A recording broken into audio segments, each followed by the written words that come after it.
Welcome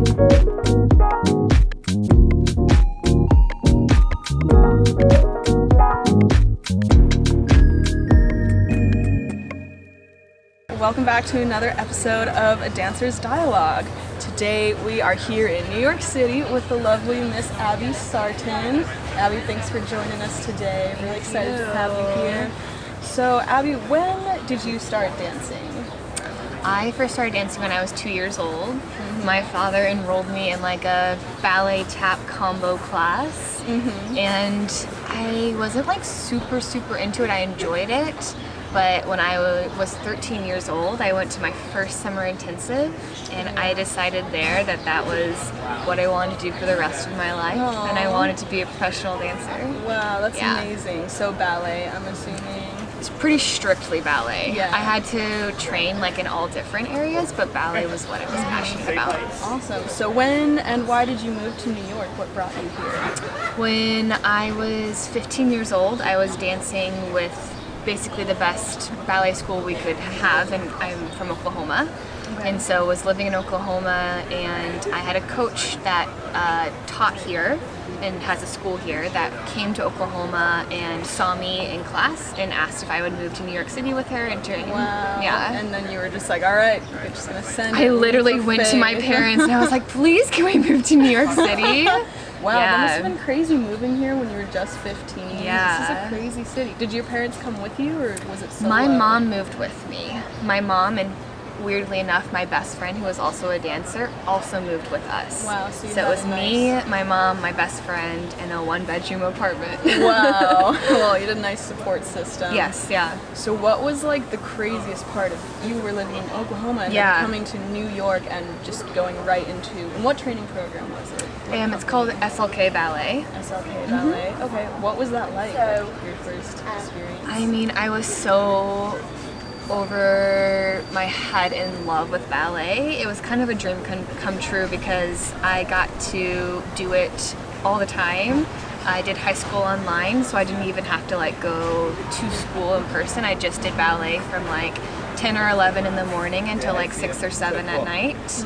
I think it was a little overwhelming in that it was very physical, having to do it that many hours a day. Yeah. So that was taxing at times, but at the end of the day, I was almost so obsessed with it that like I didn't care like what I had to sacrifice. Yeah, you drank the Kool-Aid. You're like literally full yeah. In. So what were some of the challenges that came with such an intense program and such an intense lifestyle? I mean, I definitely think a lot of the things that I had to sacrifice were hard. Not being near my like father, my siblings at home, that was difficult at first. I would say some of the biggest challenges were the demands of when you decide you want it to be your profession, how you have to devote almost every moment to getting yourself to the point that is enough to be hired. That was like kind of always the goal. From like 15 on, it was like, what do I have to do to get a job? Like, and then to make that work. And like, if I want to be even like, say the best or a principal, like I have to devote all my time to cross-training, training, studying, learning, you know, so. Yeah, that's a lot of pressure to put on yourself at such a young age. Like, what do you think how did that affect your mindset? Like, how did, you know, being 15 and already feeling like you moved to New York, like you have to make it, you know, like that is a lot of pressure to be put on yourself. Like, how did that, even though you were fueled by a lot of passion and drive, of course, like did that manifest in any like unhealthy ways? I think that the pressure definitely drove me to take most things to an extreme. So like even in the way that I was training, like I wouldn't just be able to train during the day. I kind of brought that into like when I would go home, I'd be obsessively like doing exercises or watching ballet videos.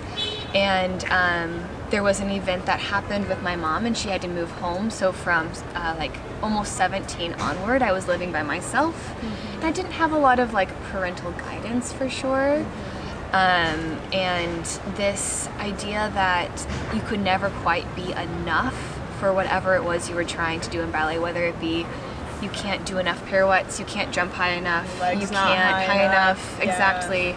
I really internalized that and felt like something that I could control was my weight and how I looked, so that at least if I wasn't able to do a triple pirouette on point, like I was skinny enough that like my arabesque picture was really good for auditions, you know, things like that. And that was like a good way that I could control how I was in the environment. Yeah, I think there's a lot of dancers that can relate to that. That like even if before you even done a move, like your body being judged. tells tells your worth, which is such like absolutely a gnarly thing to like have in your mind. That like, okay, I'm gonna be judged just from the moment I walk Step into the in room. and they see you. The moment they look at the number like on your audition thing or whatever you're doing, like you are being judged as a body rather than a person, like, or a dancer even. Rather than how do you put your soul like into your dance, how do you like move with passion. It's like your body, and that's why do you think that is, like why do you think the dance world cultivates like such an intense mindset like that? So many dancers are dealing with body image and eating disorders, and I have friends, I'm sure you have friends that have all like struggled with this, like where do you think that the dance world is like going wrong in not teaching dancers like I think that self-love? they do treat dancers as if they're a number. We're not treating like these young children that are training. I mean, like I consider myself to be a child when all this stuff was happening. And like they weren't looking out for like me as a person. Like even within my ballet school, I was being groomed to be a professional. Like I wasn't, my worth as a person wasn't being taken into account. And especially like when you're auditioning and stuff, like you are just a number. And so I feel like there's these archaic visions of like what a dancer needs to look like in that cookie cutter mold, simply because like one famous dancer or one type of choreographer wanted that type of dancer. That has now just been projected across the ages, and that like you have to look like this. I do have hope that maybe that vision is expanding a little bit, and there's been great strides taken throughout different companies, but it's not far enough. We're not nearly where we need to be in like caring for a whole dancer, and that includes like making sure that they're mentally and emotionally just as healthy as they are on the outside. Yes. Oh my gosh, it's so true. So you're not like a professional dancer anymore. You're not on so Abbie's a yoga teacher now. How did that flipping it over to yoga? How has that like helped you move out of that mindset into more of one of like self-love and self-acceptance? Like how do you think yoga changed your mindset in that way? I think from the moment I first discovered yoga, I, interestingly enough, found it kind of as a way to feed my eating disorder at the time, because I used to go to really hot Bikram yoga, and I was like a weight loss I'm program. burning calories, and like this is really good for like getting more flexible for my ballet, performances or classes, whatever it was. But I think that was just my gateway into something is like nourishing my insides at the same time that I think I'm trying to like lose weight from this. Yoga, like when I first found it, it was the first time that I was ever told like, as you've walked in this room, you're enough. And that was something that not a single coach or teacher or director had ever told me. They might have like encouraged me and been like, oh, your lines are beautiful, but you need to like work on your pirouettes, or like this is amazing, but like this is not enough. Yeah, always. And like if you don't fix that, we don't want you. And like yoga was a place where they were like, everything about you is perfect. And you're like, already whole. Yeah, you're whole as you arrive. And these are tools that you can use to like find that inner peace, because like even if they're telling you, even if a yoga instructor tells you like you are enough, like you have to really discover that within, and you have to acknowledge that within yourself. So that is for sure what like drew me to yoga. I think I got off the point of the question. No, you're good. But That's yeah, beautiful. yeah, like that was for sure what drew me. Yeah. Yeah, same. I think,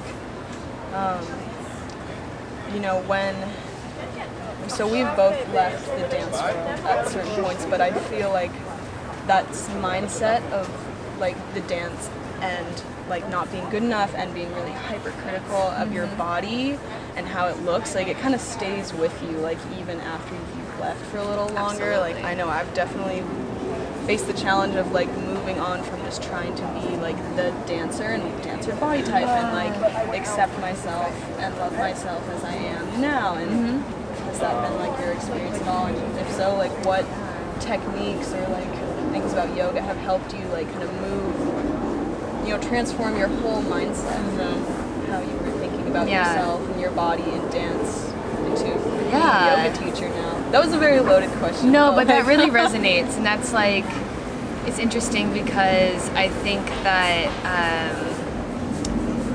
like within ballet and within dance, like a lot of the physicality of it you're doing so that you look a certain way. And yoga was the first time I found like a physical activity that like made me feel a certain way. So I wasn't doing it to like look different, I was doing it to like honestly like heal my insides. And so I think that the idea that like you can go to yoga and lay on your mat and be still for an hour and like you're practicing a self-care technique that is nourishing your insides just as much as if you're like in a warrior two or if you're doing any kind of super physical like handstand or anything. And yoga is something that really emphasizes strength, whereas I always felt in ballet it emphasized strength in a way that you still need to look super weak. Yeah, And it's like it's I a feel like weird girls thing where especially they're have a like, fear of you like need you to don't want to look- be bulky, you don't want to like have your can't muscles show, but we also want hold you to your be leg able up to here. do these Yeah, things. And it was always so weird to me where I was like, how can I have the strength to do that? And when I was and then be a dainty little like delicate fairy. like fairy. And like when I was like in the throes of my eating disorder, that was something that like was weird to me. Is I was like, I'm the right size, I look great, but I can't get through a variation. I don't have the strength to like Or the even energy, get through a day because I'm not eating enough food. And so yoga was like, everything about it is like empowering. Like at no point do I feel like somebody is taking power or like agency away from me. And like that lack of agency as a dancer, like you don't get decisions, you don't get choices. Yeah, you Like- can't listen to your body. You're Even told if- to like yeah. push through it and like ignore the pain. It's so Yeah. weird. And then yoga, it's like, if Tune you in. need to tune in like to the subtleties too, Yeah. like pay attention to how everything is feeling and moving and like and then you're also empowered and you know what to do if you feel like based on your energy Yes. and how you're feeling, you're like, I know exactly what I need to do. Wow. So how has that changed your relationship with your body? Like, Oh my gosh. So in so many ways.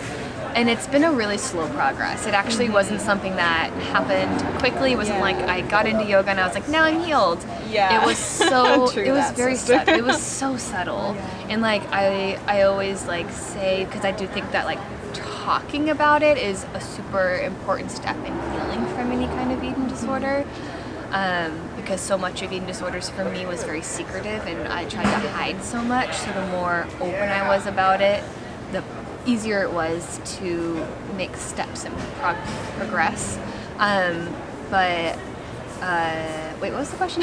Just how has your relationship with your body changed? Right, yes. How you view yourself Yes. and how you feel just living in the Yeah, vessel. I think the viewpoint of myself changed in that I stopped thinking about ways that I could like take from me. I had stopped looking at my body as something that I could alter and change for somebody else.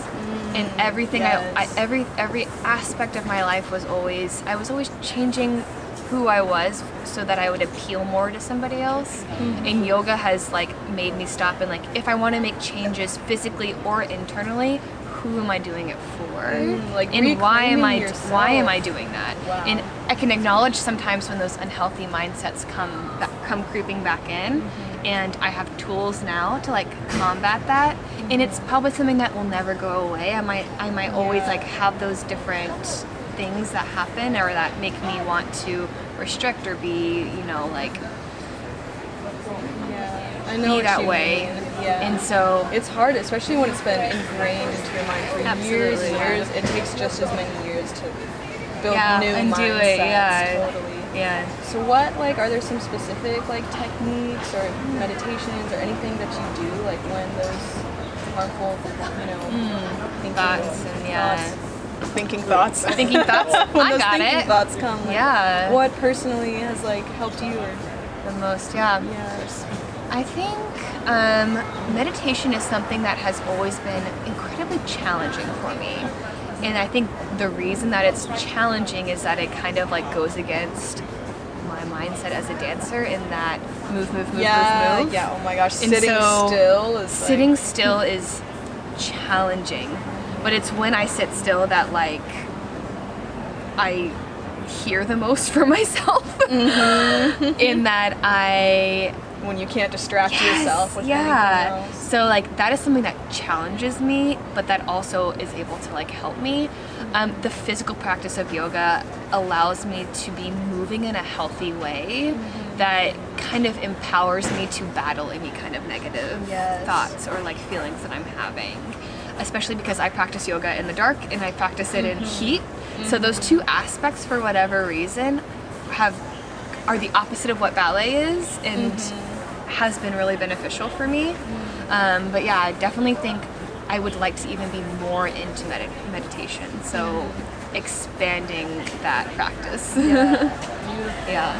Well, what do you think is just like the overall like number one thing about yoga that could benefit dancers? And do you have any words of advice for young dancers that are just trying to start off their career that might be struggling with eating disorders or poor body image? Like, is there anything that you would say to them? I think like most importantly, which includes yoga but also doesn't include it necessarily, is like finding a community that supports you.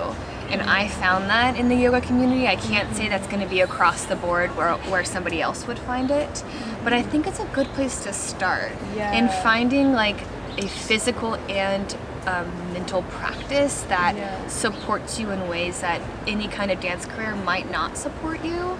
Like that's where you can go to have your safe space. Yeah, it really fills in the gaps of like where the dance world might be lacking, and and advocate for yourself. Like if you are in a situation where you are either being mistreated or you feel like you're not getting what you need from your training, your director, your boss, whatever it is, like advocate for yourself and like maybe consider moving to a new area of the dance world. Maybe consider looking even for a new job, a new training program. Like don't waste your time thinking like it's okay, like I can last. I did that for sure for a long time. I was like, it's okay, I can handle this.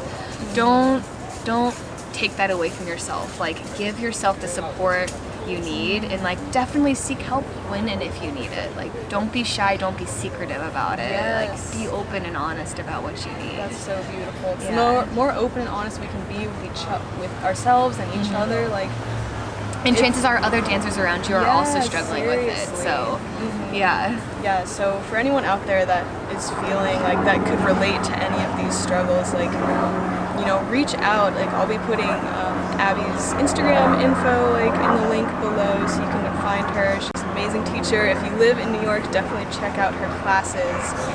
And any final thoughts or anything about what yoga has done for you, or just it's just so exciting, like meeting I've even like aside from meeting you, other dancers that have benefited from it, and just people in general. So I always wholeheartedly support and encourage anyone to try it out. And also just try one class and like see how you feel. So thank you for having me. Thank you, Abby.